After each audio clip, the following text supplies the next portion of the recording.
Hi, I'm Janice Marks, SVP of Design for Silver Jeans Co. Welcome to Denim 101. We're going to be exploring how we take raw fabric and turn it into your lived-in favorites through the art and science of denim, fabrications, and the art and science of washing. Hi, my name is Michael Morell. I'm the CEO of Freedom Denim. I'm here today to just teach you a little bit about denim and all the great nuances it has. I'd like to take a few minutes and just talk about indigo, the beauty of it. It was really discovered in about the 16th century, mainly came out of India, Pakistan. It was one of the most prized dyes on the planet, to the point that there were wars over it. It was such a beautiful, beautiful shade. It was extremely difficult to come by. You can kind of see it here. This is a vegetable indigo. This is an Indian block of vegetable indigo. And you can see even in the depth, it still has some of this red tone to its cast. The hue is blue, but the cast is red. And that is pure indigo. Indigo started early on as vegetable indigo. That's the way it was for hundreds and hundreds and hundreds of years until the 19th century. Then, at that point in time, indigo was manufactured in a laboratory. And today, the mass majority of indigo that we use in the denim industry in the United States, or in the world for that matter, is synthetic indigo. And one of the main reasons why is that we now consume so many blue jeans and so much denim on the annual. For us to have vegetable indigo, we would need a field of indigo about the size of the continental United States to feed the US or the global consumption of denim, which is absolutely not practical. And it's less expensive. Vegetable indigo compared to synthetic indigo on the per yard cost is about 75 cents a yard. Difference, more for vegetable indigo. The history of cotton is quite large. In denim, what we typically use is what's called an upland cotton.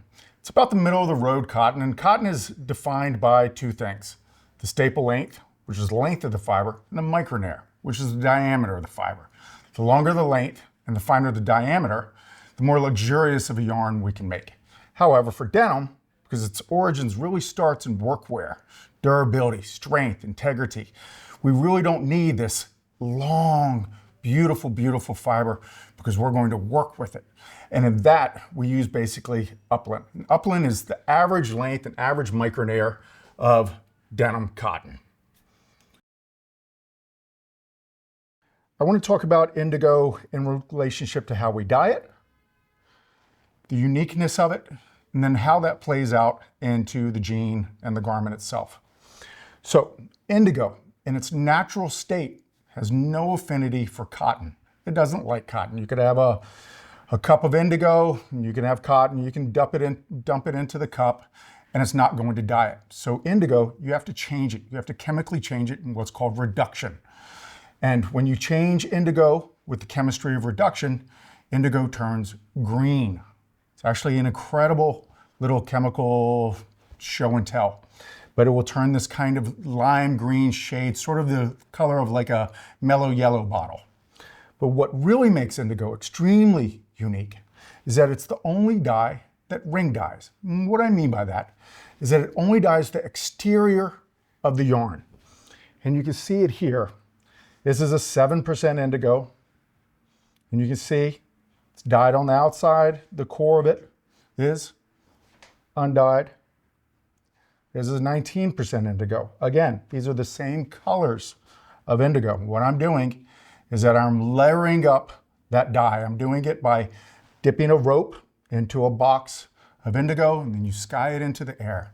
And as the indigo meets the oxygen in the air, it goes back from a green shade back to the blue shade that is oxidized, that we know it as. Thank you. Because of this uniqueness, that it only dyes the exterior of the yarn, or only ring dyes, sulfur and indigo both ring dye. That's the reason that in denim, we're able to get abrasion and the fade throughout it, throughout the jean. If it dyed to the core of the yarn, like a t-shirt or a khaki pair of pants, you would never get that abrasion. You will never get the fade down. And because indigo does that, as you wear that garment becomes part of the content of your character. If anybody else was to wear that garment in a different way, the lap lines or the chevrons or the knee burst or something like that would be completely different, because it becomes you, a part of you in the way that you wear your apparel. We've established that indigo needs to be dipped. The yarn needs to be dipped into the box of indigo and then skied into the air, which is oxidizing it, turning it back to its original blue shade. We do that in a consecutive process. Each dip in a box typically adds on about 1.5% to 2.5% of indigo. The deeper the shade of indigo, the more boxes I have to dip through to go to. After about 19% indigo, you're about the shade of a black. It's a very, very deep saturated color. However, as you pull it down in washes, it still retains some of the royal violet blue. Indigo is a little bit red in nature, its color. It's almost a little bit of a violety, purpley kind of color.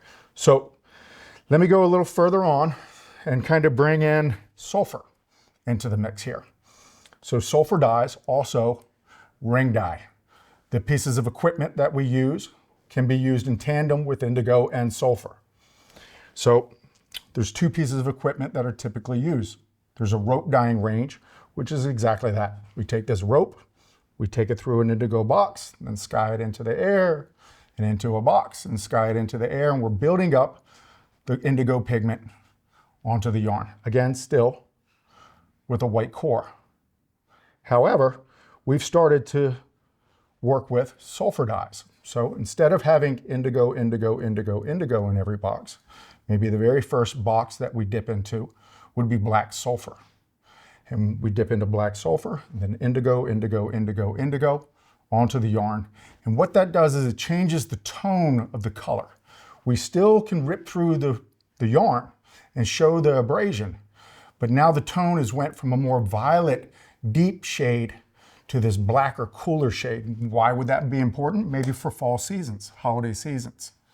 In summer seasons. Summer seasons, we want our lighter shades. We want our brighter shades. It's brighter in our eye. The day is longer. The sun is out. The warmer temperature. We want that lighter shade of pure indigo.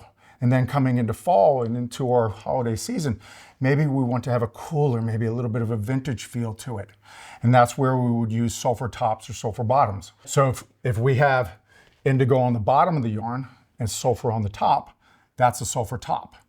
That sulfur would be on the very last box that we dip.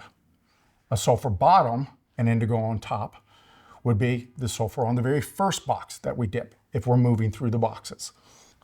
Okay, both of those products give a similar cast.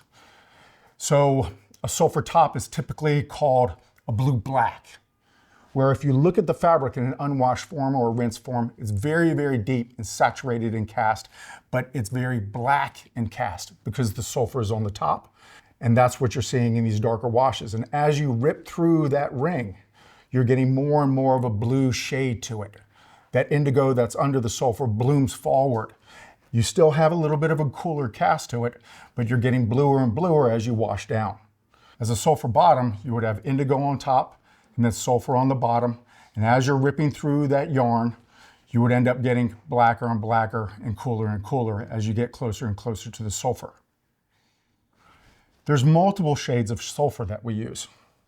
There's pure sulfurs, as you see here. This is a ring.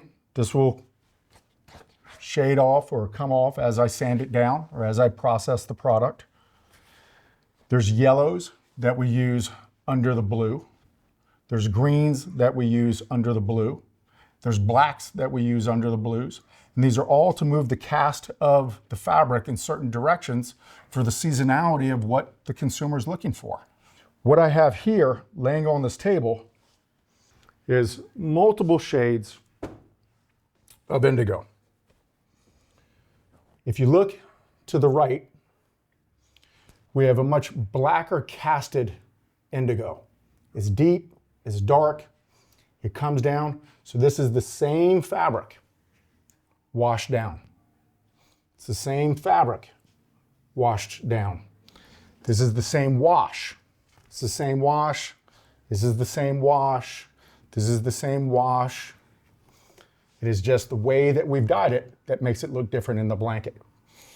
And that shows to some of the diversity of indigo and the way you can move through the seasons.